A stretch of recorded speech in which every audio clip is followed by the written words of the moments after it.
Et si je vous disais que dans l'océan, il pose le problème le plus petit du monde? Les microplastiques représentent 94% des plastiques retrouvés en mer. Vous savez ce que c'est?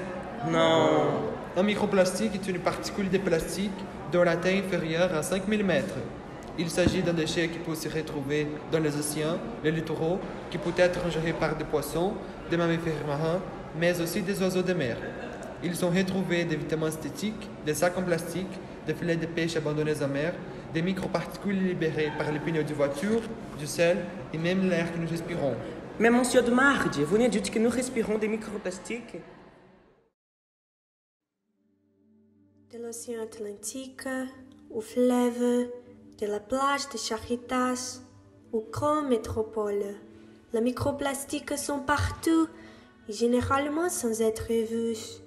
Des analyses de plus en plus détaillées révèlent le caractère omniprésent de ces fragments. Les sphères ou fibres plastiques d'un diamètre ou de longueur allant jusqu'à 5 mm et souvent micrométriques. Ils ont déjà été trouvés non seulement dans l'air que l'on respire, dans des environnements terrestres, marins et des réservoirs d'eau douce, mais aussi dans le lieu des robinets en bouteille, dans les sels marins, le miel, la bière, les fruits de mer et les poissons consommés par l'homme, et par conséquent dans la face du monde. Ce sont plus de 30 millions de tonnes de plastique produites chaque année. Alors que la moitié de ces matériaux va à la poubelle moins d'un an et seulement 9% sont recyclés. Les 91% restants polluent l'air, la terre et l'eau. Une partie de ces restants se retrouve dans nos poumons. Comme notre corps ne peut pas éliminer de minuscules particules de plastique, s'agglutinent dans les tissus pulmonaires ou pénètrent dans le sang, ce qui peut provoquer certaines maladies. Les microplastiques absorbent certains polluants de l'air, comme ceux qui sortent d'échappements de véhicules. Les composés organiques pouvant également se lier à ces particules, les transformant en une sorte de substrat pour virus et bactéries, qui forment une sorte de biofilm. Avec la possibilité d'inhaler ces particules, notre santé pourrait être affectée. La science n'a pas encore découvert tous les effets que l'inhalation des microplastiques peut causer. Mais des études montrent que les dommages à la santé humaine sont grands. Les microplaques trouvées dans les tissus pulmonaires indiquent que le corps ne peut pas se débarrasser de toutes les particules. Les composants disséminés dans l'air peuvent aussi transporter d'autres polluants toxiques qui sont présents dans notre quotidien. La classe 1002 de lycée Brésil France a fait une recherche sur la quantité de sacs utilisés dans certains commerces locaux. Dans un marché situé à Caraïbes et Terroir, par jour sont utilisés environ 2000 sacs en plastique. Chaque année, le nombre est encore plus effrayant, environ 720 000 sacs en plastique.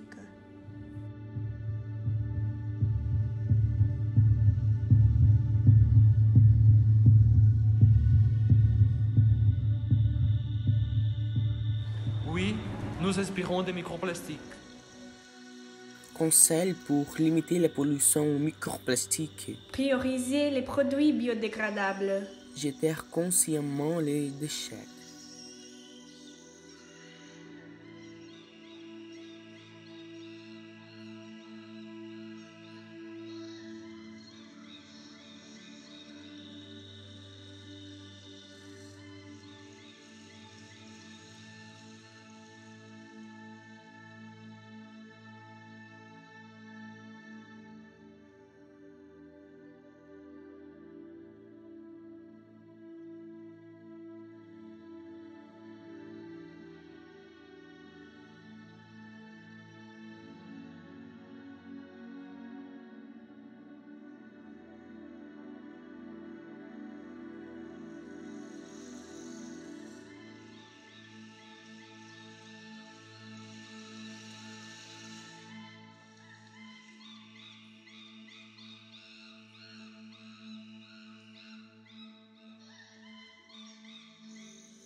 Lorsqu'elle arrive dans les océans, la bouteille PET met plus de 4 ans à se décomposer.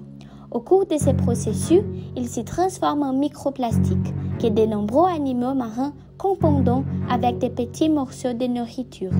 Ce matériau peut être hautement toxique pour plusieurs espèces, étant responsable de la mort de plusieurs animaux et de la réduction conséquente de la biodiversité dans les océans.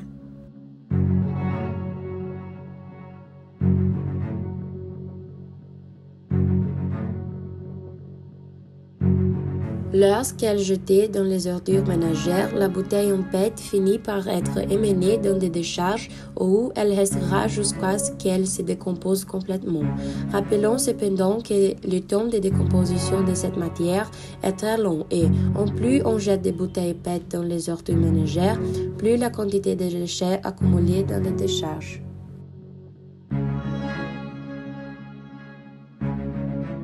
Certaines personnes font pire que de ne pas envoyer les bouteilles en PET au recyclage et de simplement jeter les ordures directement dans la rue. Lorsque cela se produit, les matériaux polluent les villes et contribuent directement à l'augmentation des inondations et à la formation de dépotoirs dans les terrains vagues. En conséquence, il y a plusieurs perturbations pour la population qui souffre de la paralysie des rats, des cafards et de plusieurs autres animaux qui transmettent des maladies. Ce ne sont pas seulement les poissons et les animaux qui vivent dans l'eau qui sont affectés par la présence de bouteilles en PET dans les océans. De nombreux oiseaux et mammifères marins peuvent également en mourir, soit en vissant leur bec ou d'autres parties de leur corps dans la bouteille ou en consommant ces particules.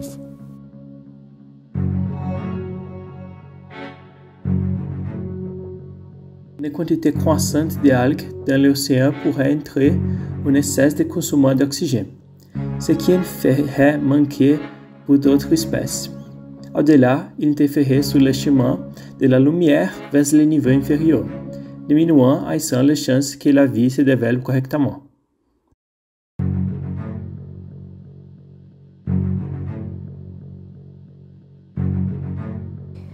Comme vous pouvez le voir, une bouteille de PET met de nombreuses années à se décomposer. Jusqu'à ce que cela produise, il peut causer beaucoup de dommages aux animaux et aux humains.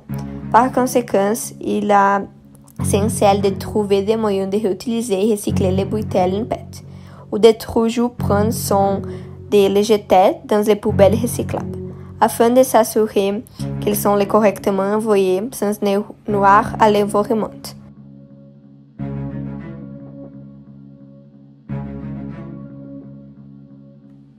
En plus du recyclage, nous pouvons réutiliser nos déchets plastiques. Et tu sais comment? Les bouteilles en plastique peuvent être coupées en deux et utilisées dans votre jardin.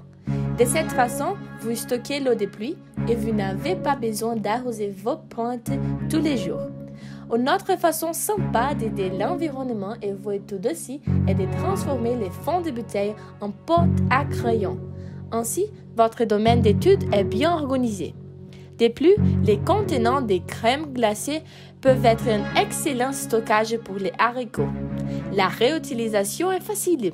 Réutilise, prolonge la durée de vie du plastique que vous consommez. Si on continue à se débarrasser des odeurs comme ça, on finira comme ça.